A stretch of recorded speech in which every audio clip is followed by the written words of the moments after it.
Salut tout le monde, bienvenue sur Jeux Maison. Aujourd'hui, je vous présente le Puluc, également appelé Bulle ou Boulik.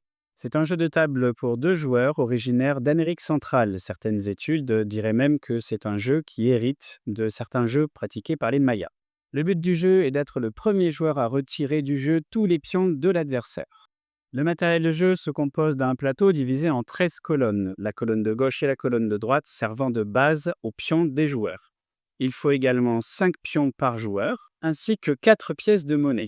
Dans la partie, ces 4 pièces de monnaie, comme souvent, vont servir à gérer toute la partie aléatoire. Les pièces vont être lancées alternativement par les joueurs pour calculer de combien de cases on peut faire avancer l'un de nos pions. Chaque côté face permettra d'avancer un pion d'une case, et si les 4 pièces ne montrent que des côtés piles, alors on pourra avancer un pion de 5 cases. Au début du jeu, les pions des joueurs sont disposés dans leurs bases respectives. À tour de rôle, les joueurs vont donc lancer les 4 pièces de monnaie et faire avancer l'un de leurs pions de 1 à 5 colonnes en direction de la base de l'adversaire. Si un pion atterrit sur une colonne qui est occupée par un pion de l'adversaire, il le capture. Le pion adverse est alors placé sous le pion qu'il a capturé pour marquer qu'il est son prisonnier. Et à chaque fois que ce pion va se déplacer, il va déplacer l'intégralité des pions qui se trouvent sous lui. Si un pion capture un pion adverse qui a déjà des prisonniers, il capture l'intégralité de la pile et c'est donc toute la pile qui va se déplacer en même temps que ce pion. À partir du moment où un pion capture un autre pion, alors il fait demi-tour et se dirige désormais vers sa base lorsqu'il se déplace. Lorsque le pion atteint sa base, tous les pions qu'il a capturés sont retirés du jeu et tous les pions de sa couleur reviennent sur la base. Ils peuvent à nouveau être déplacés en direction de la base adverse pour capturer d'autres pions. Un pion ne peut pas avancer sur une colonne qui est déjà occupée par un pion de sa propre couleur. Par exemple, ici, je ne peux pas déplacer ce pion sur cette colonne puisqu'elle est déjà contrôlée par un pion de ma couleur.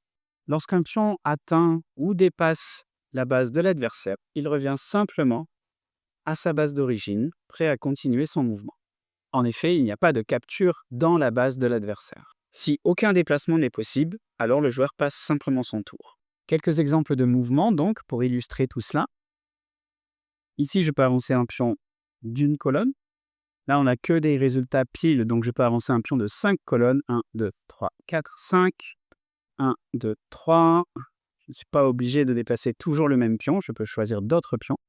Ici, j'ai fait 5 à nouveau, je n'ai pas le droit de déplacer un pion noir sur cette colonne puisqu'elle est déjà occupée par un pion de la même couleur. Je suis contraint de déplacer le pion que j'ai déjà bougé. 2, 3, 4, 5. C'est une situation un peu dangereuse puisque je peux facilement être capturé. Donc là, j'ai fait 1, je peux capturer le pion adverse et désormais, cette pile de pions fait demi-tour et doit retourner vers la base.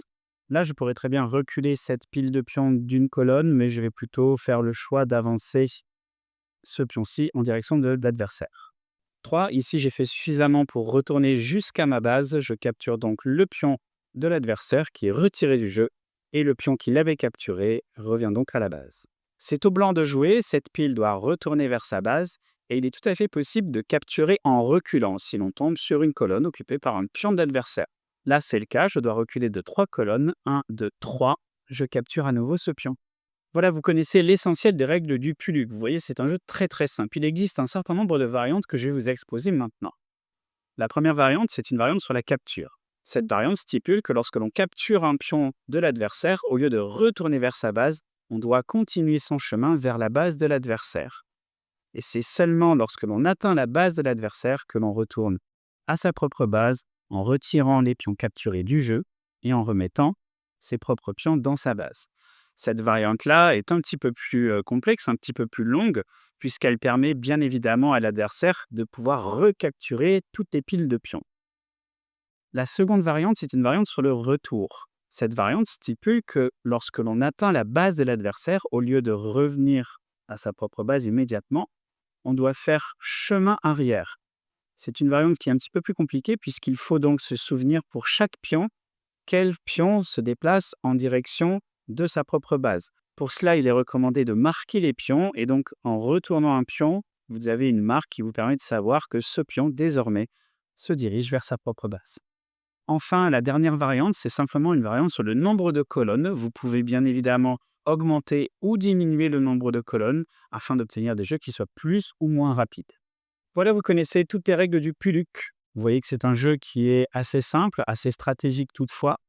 Vous pouvez récupérer ce plateau de jeu avec les règles du jeu en suivant le lien qui se trouve en description de cette vidéo. Vous pouvez bien évidemment également reproduire ce plateau sur papier libre. On peut également y jouer dans le sable, dans la terre, n'importe où en fait, sur une ardoise. Donc c'est vraiment un jeu qui est très facile à mettre en place. Si cette vidéo vous a plu, merci de partager, liker, de vous abonner, de faire vivre cette chaîne. Et moi je vous dis à très vite sur Jeux Maison.